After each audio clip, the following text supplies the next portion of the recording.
సరే, ఇంక కథలోకి వెళ్ళిపోదాం. ఒక ప్రశాంతమైన అడవి. అక్కడ రెండు భిన్నమైన జీవుల మధ్య ప్రాణాల మీదకొచ్చిన ఒక సంఘటన జరిగింది. ఒక దట్టమైన అడవి చాలా ప్రశాంతంగా ఉంది. అక్కడ ఒక ఆవు హాయిగా ఏ బెంగా లేకుండా గడ్డి మేస్తోంది. చుట్టూ అంతా నిశ్శబ్దం, పక్షుల కిలకిలలు తప్ప పెద్దగా శబ్దమే లేదు. కాని ఆ ప్రశాంతమైన వాతావరణాన్ని ఒక్కసారిగా చీల్చుకుంటూ పొదలచాటు నుంచి ఒక పులి గర్జిస్తూ వచ్చింది. దాని కళ్లల్లో ఆకలి, గొంతులో గంభీరత్వం. ఆవుతో ఏమందంటే, "నువ్వు నా భోజనం, నీ కథ ఇవాళ ఇక్కడితో సమాప్తం" అని గర్జించింది.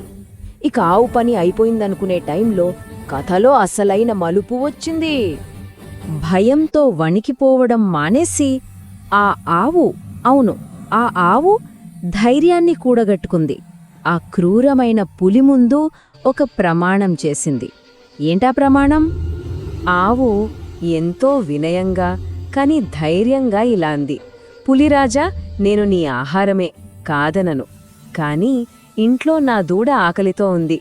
దానికి ఒక్కసారి చివరిసారి పాలిచ్చి దానికి నచ్చజెప్పి వెంటనే నీ దగ్గరకొచ్చేస్తాను. మాట ఇస్తున్నాను, దయచేసి నన్ను పంపించు" అని అడిగింది. పులికి ఒక క్షణం ఆశ్చర్యమేసింది. కాని వెంటనే దానికి నవ్వొచ్చింది. ప్రాణభయంతో ఎవరైనా ఇలాంటి అబద్ధాలే చెప్తారు అనుకుంది. "సరే, వెళ్ళిరా, చూద్దాం" అనుకుంటూ, "సరే వెళ్ళు, కాని తిరిగి రావడం మర్చిపోయావనుకో" అని ఒక రకమైన హేళనతో అంది. దాని ఉద్దేశం ఏంటంటే, ఒక్కసారి ప్రాణాలతో బయటపడ్డాక మళ్ళీ చావు దగ్గరికి ఎవరొస్తారులే అని. ఇప్పుడు అసలు సిసలైన పరీక్ష మొదలైంది. ఆవు తన ఇంటికి వెళ్ళింది. మరి ఇప్పుడేం చేస్తుంది? ప్రాణాలు కాపాడుకోవడానికి పారిపోతుందా, లేక ఇచ్చిన మాటకు కట్టుబడి ఉంటుందా? చాలా పెద్ద ప్రశ్న ఇది. తన దూడకు కడుపు నిండా పాలు ఇచ్చింది. దాన్ని ప్రేమగా నిమిరింది. కళ్లలో నీళ్లతో కాని గొంతులో స్థిరత్వంతో ఇలా చెప్పింది, "అమ్మా, నేను మాట తప్పను. పులి దగ్గరకు తిరిగి వెళ్ళాలి. ఇది కేవలం మాట కాదు, తన ధర్మాన్ని నిలబెట్టుకోవాలన్న ఒక బలమైన సంకల్పం." చూడండి, ఇది ఊరికే తిరిగి వెళ్ళిపోవడం కాదు. ఇందులో చాలా పెద్ద నైతిక ప్రక్రియ ఉంది. ముందుగా ప్రాణం కన్నా ఎక్కువగా ప్రేమించే తన బిడ్డకు వీడ్కోలు చెప్పింది. ఆ తర్వాత ఇచ్చిన మాటను గౌరవించాలని నిర్ణయించుకుంది. ప్రాణభయం అనేది సహజం కదా, ఆ భయాన్ని జయించింది. చివరికి ధైర్యంగా పులి దగ్గరికి బయలుదేరింది. ఇది బలహీనత కాదు, నైతిక బలానికి అసలైన నిదర్శనం. ఆవు తిరిగి పులి దగ్గరకొచ్చేసింది. కథ ఇప్పుడు క్లైమాక్స్కి చేరుకుంది. ఒకవైపు క్రూరమైన పులి, మరోవైపు ఏ ఆయుధం లేని నిస్సహాయమైన ఆవు. ఏం జరగబోతోందిప్పుడు? మాట ప్రకారం తిరిగి వచ్చిన ఆవును చూసి పులికి కళ్ళు చెదిరాయి. దానికి ఏమీ అర్థం కాలేదు. తన జీవితంలో ఇలాంటిది ఎప్పుడూ చూడలేదు. నమ్మలేకపోతూ, "చనిపోతావని తెలిసి ఎందుకు తిరిగి వచ్చావు?"